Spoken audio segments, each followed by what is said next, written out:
There's nowhere else I'd rather be on a beautiful spring Saturday than to be returning to a twice failed radon removal system. Hi, my name is Scott. I'm a radon mitigator in Virginia. I make videos for radon mitigators, those looking to get into the business. If you're a homeowner, of course you can stay and hang out. If you're looking for a radon mitigator, I'd go to www.nrsb.org.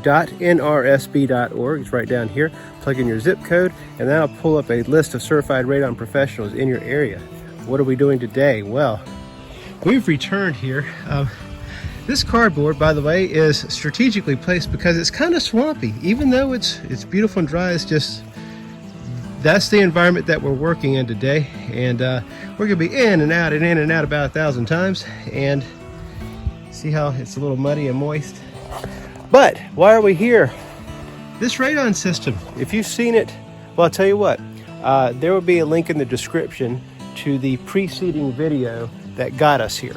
I did a lot of work to this system that I did not initially install, and my attempts failed to reduce radon levels below 4 picocuries. So briefly, this system goes under the slab of the home horizontally. There's no components of the system visible inside the home. And so what I did was I cored this hole and I repaired some material back in. Just go back to the other video. But anyway, I did a lot of repair and an extensive amount of debris removal to increase the flow of air through here. And I put on an extra powerful fan, and my attempts still failed to reduce levels below 4 picocuries. So today we are here to add on to the system, to extend the system. So that's the only thing that we can do, is add additional suction points or install an additional system. We don't know what it's going to take, but we're here doing it. And that's the thing about this radon game. You just don't know. I call it physical experimentation. The homeowners are a little frustrated. I'm frustrated. And matter of fact, the homeowner asked me, hey, do you guarantee that this attempt will be successful? No, I do not guarantee it. I cannot guarantee it. Just as a doctor cannot guarantee a medical procedure will be successful. Coincidentally, the homeowner is a doctor. So it stinks. I didn't build this house. You know, this is what was left for me. And I'm just trying to make the best out of this situation. Why are we having such difficulty? Back in the preceding video, which you ought to check out, we discovered that under the slab is sand. It's not gravel, it's sand. So in terms of trying to move air or remove radon through sand, that's a milkshake scenario.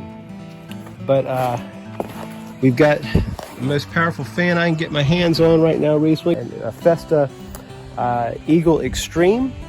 And according to the manometer, we're moving a lot of air, but it's not communicating to the rest of the house like we'd like. I'm going to show you this video that I sent to the homeowners on what my plan is. And then while you're watching that, I'm going to get ready and get to work. Okay, hey guys, thanks for bearing with me. And I've got a plan here to try to make this radon system do what it's supposed to do. We've had a hard time getting it to bring levels down to 4 picocuries.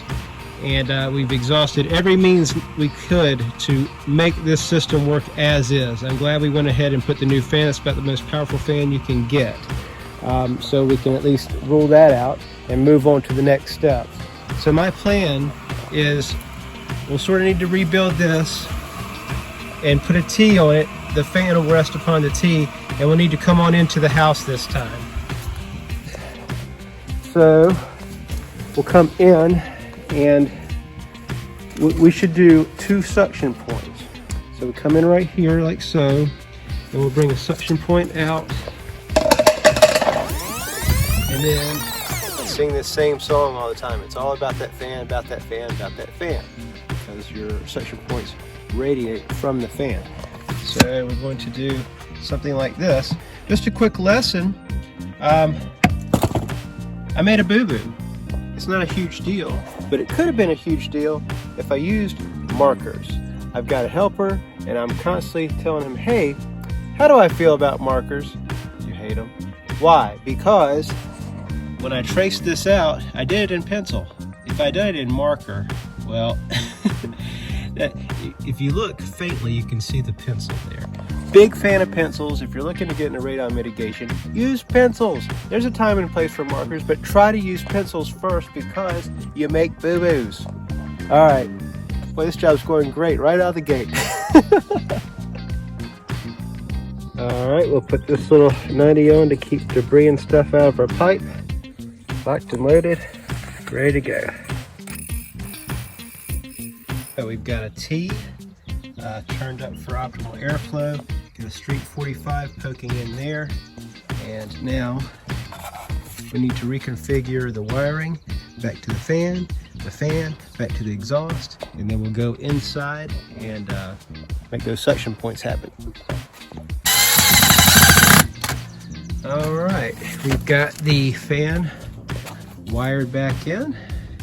New conduit, extension of the wire, and we're routed inside. So now we'll reconnect the exhaust. All right, and we've got the exhaust almost reassembled there. Okay, cool.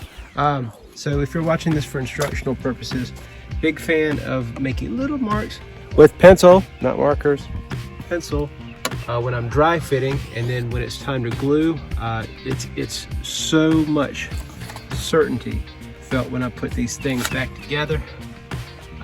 It's a hack that's working for me. Hope it helps you. Okay, so we've moved the party inside, and here's our hole, by the way. And just a little bit of nitpicking.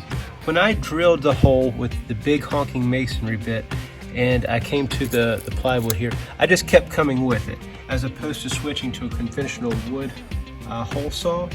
And the reason why I did that is I wanted this wiggle room right here, and it's going to be concealed with the insulation anyhow. Let me show you. So here is the big masonry bit, and here's the hole saw that truly fits a 4-inch pipe. And if you're coming through drywall into a finished area, I've got a couple videos on that. Definitely switch to this. But for this situation, these will grind right on through wood if you need them to.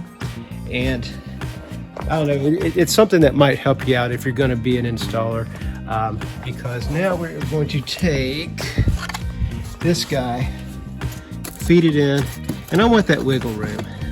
This job's tough enough. I need every advantage I can get. So we're going to glue that in, and we'll have the T happening for suction point number 1, and then suction point number 2. And we've got suction point number 3 under the ground here. You guys went back and watched that previous video, right? So yeah, the original suction area is right here. And so we are extending this. All right, and our buddy the level. That's right. So we want to make sure that it's level or kind of sloping a little bit down when we extend these things. So we've got our T fastened in. This is about my most used tool, and it comes in handy. All right, cool. So you just want to make sure radon systems generate condensation, and this is an unconventional one. Pretty much all the ones in my videos are unconventional, but just remember this: if you're going to get into radon mitigation, you want to make sure that your pipe slopes downwards from the fan. If you have any jigs or jags in it where water could get caught up, you'll get a gurgling effect and you'll get called back. I'm already getting called back on this one, but for different reasons. You don't want a gurgling reason. Okay, so we've got the outside and the inside sealed. I packed in some of this backer rod here, just shoved it in with a little flathead screwdriver. So we're good to go here. We're gonna put the insulation back, and then we'll start building this thing out. Okay, so here we are with suction point number 1. If you haven't seen my videos, this is how I find the suction point there. This is my little plumb bob trick. Basically cut a little piece of plywood out with a hole saw, electric tape for gription, put it in there, plumb bobs runs out the middle, nail center every time, never fails. And right here we've got a 90 with a street 45 already pre-glued, and We've already got it marked. We know how this bad boy is going to go back together. So I have not glued it yet because I need room to work the little drill, much less the big drill. So let's go ahead and make our pilot hole. Now, well, that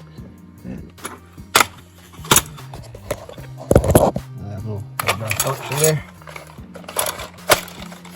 And we're gonna do it now. We're gonna do it, like I said, right now.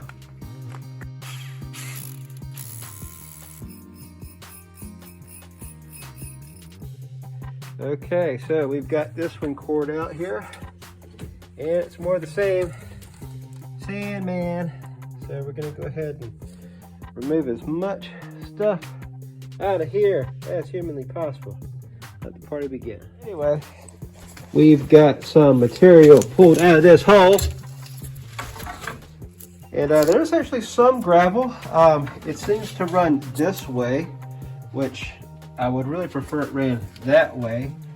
We've already got suction point right there, you remember, under where that little portal is. But I'll take what I can get. There's this big old gloopy thing right over here that's kind of preventing me from doing what I do when I'm trying to get this mess out of here. So I'm going to dump this and try for a little more before we seal that in. Well, it is hard to believe that this is the actual same day. This is just not fair.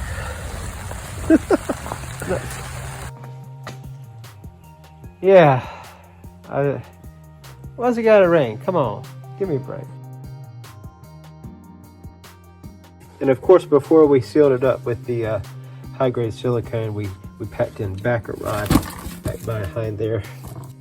Flathead screwdriver, push it right down, gives that silicone a nice place to rest upon. So we have the suction point number 1 sealed into the floor.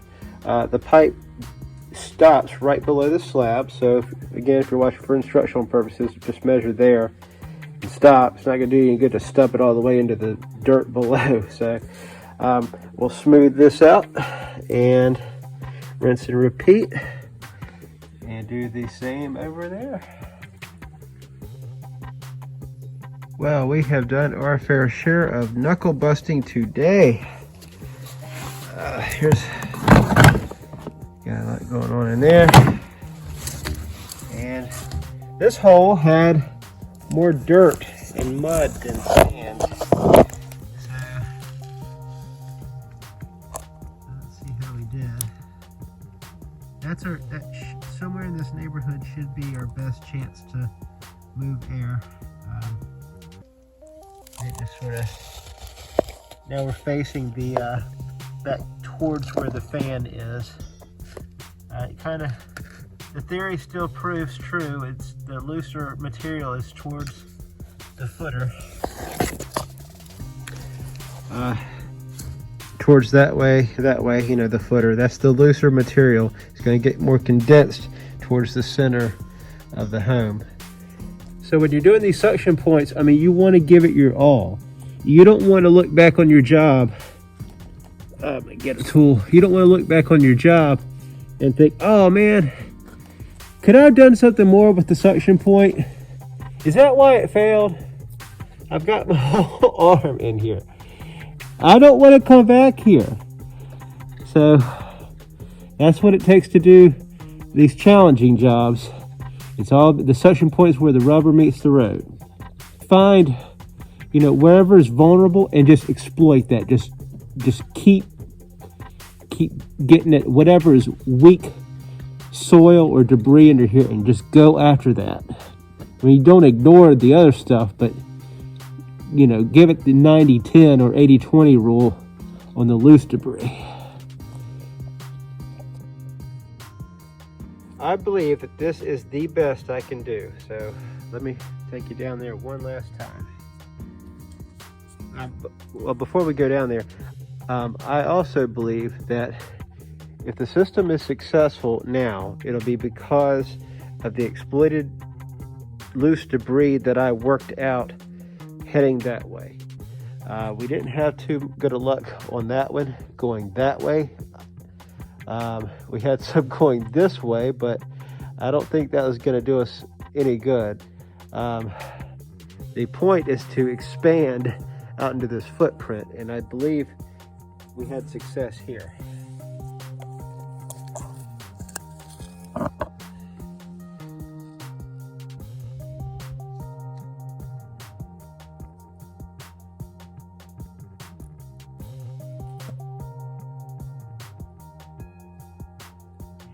Keep your eyes peeled.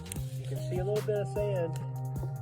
If you can kind of separate the sand from the dirt in your eye, well, with your eye. And then that's heading, should be heading back towards where the radon fan is.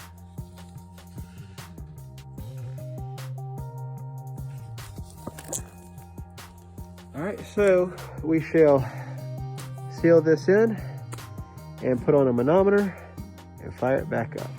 Okay, we are just about to pack up here and show you how we came out on the inside. Ta-da!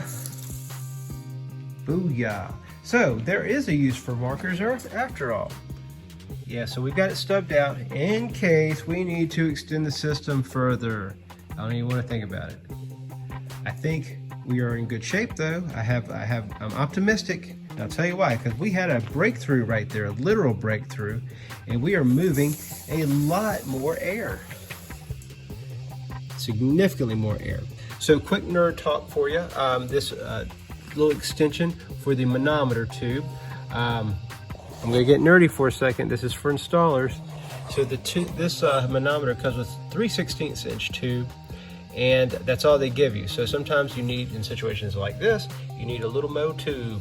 And so they sell these in Lowe's all day long. You can use refrigerator supply line if needed as well. It just slips right in there. There's no tricks to it. And I've got it secured with coaxial cable little mounting clips.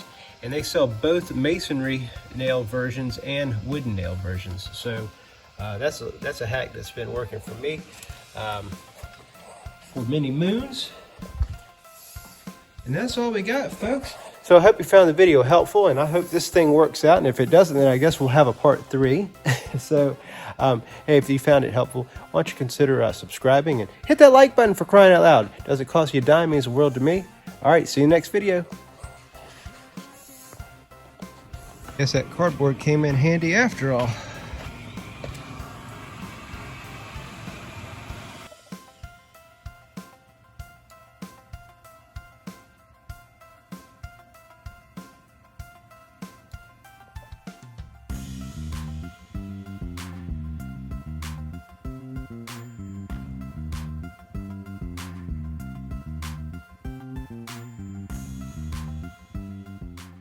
Working